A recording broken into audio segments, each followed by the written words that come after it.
ልቁረጠው ሚል ስለሆነ ይሄ ደግሞ አስፈጻሚዎችና መንገድ ጠራጊ ገፊ ኃይል አፍርቷል። እነዚህ ደግሞ ከያንዳንዳችን አጠገባሉ እረፍ ልንለው ይገባል ማለት ነው። እረፍ ትክክል አይደለም ብሎ በሐሳብ በመደበኛ ትግሉም ያስፈልጋል። ይሄ መነሻቸው ወላጅ አባታቸው ወያኔ ፕላን ቢ ነው። ሁለተኛው ውስጣዊ ክልላዊ አንድነት መላላት ጋር ተያይዞ ያለው የእይታ መንሸዋረር ነው። አሁን የገጠመን የሥርዓት አለመረጋጋት ያልኳችሁን ማይንዲው እንድታስታውሱ የሥርዓት አለመረጋጋት ሥርዓት አልበኝነት ይፈጥራል። ሥርዓት አልበኝነት ደግሞ ጋጠወጥ ይሆናል።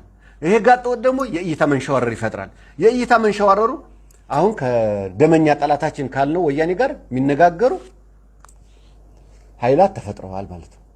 ይሄ በውል ማየት ያስፈልገናል። ቢወያይ አማራ ነፃ ወጣለሁ የሚል ኃይል እንዴት ከወያኔ ጋር ይወያያል? ከወያኔ ጋር የሚወያይ የትኛውም ኃይል ጠላታችን። ይሄ መደምደም አለብን። ይሄ ወልቃይት ምንም አይደለችም ለጎንደር እንጂ የሚል ኃይል እየተፈራ ነው በግልጽ። ይሄ ትክክል አይደለም። ይሄ ለአማራ ሕዝብ የሚጎዳ ኃይል ነው ማለት ነው። ትግሉ አልገባውም ማለት ነው። ስለዚህ ይሄን ከዚህ ተነስቶ የሚቀነቀን እንደሆነ ማየት ያስፈልገናል። ጽኑ አቅጣጫዎችና የመከራከሪያ ጭብጦች ሊኖረን ይገባል።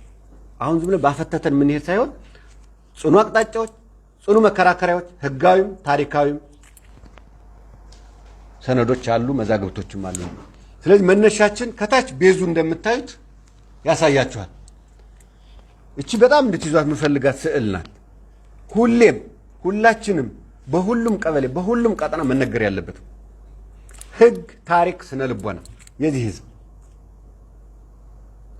የማንነት እና ወሰን አስመላሽ ኮሚቴ መነሻ ይዞት የተነሳው ምንድነው ካል ከዚህ መነሳት አለበት። ሁላችንም የምንናገረው ህግን መሰረት አድርጎ የተነሳ ነው። ይሄ በጣም ግሩም ነው፣ ትልቅም ነው።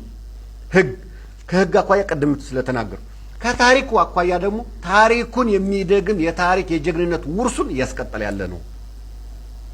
እሱ ብቻ አይደለም። የህዝቡ ስነ ልቦና፣ ባህሉ፣ ወጉ፣ ትውፊቱ በሙሉ ጎንደርን አማራ ነው፣ ወልቃይት ጠገዴ ማን ነው? ጎንደር አማራ ነው ብሎ ከቤዙ ነው የተነሳው መነሻው። ይሄ መነሻ ይዞት የሄደው ደግሞ በጦረኝነት አይደለም፣ ሰላማዊ ክርክር፣ ውይይት፣ ምክክር ይዞ ነው የቀጠለው። ለሚመለከታቸው አካላት በዛን ድቅድቅ ጨለማ በማይደፈር በሚመስለው ኃይል ጊዜ ይዞት ሄደው ሰላማዊ ትግል የማንነትና የወሰን አስመላሽ ኮሚቴ አንዱ ይዞት ሄደው ህግና ታሪክ ስነ ልቦና የህዝቡን ነው። ይሄ መነሻ ያደረገበት ውይይት ነው፣ ምክክር ነው፣ ክርክር ነው። ወሳኙ ማን ነው ባለው? ወሳኙ ህዝቡ ነው፣ ባለቤቱ ህዝቡ ነው።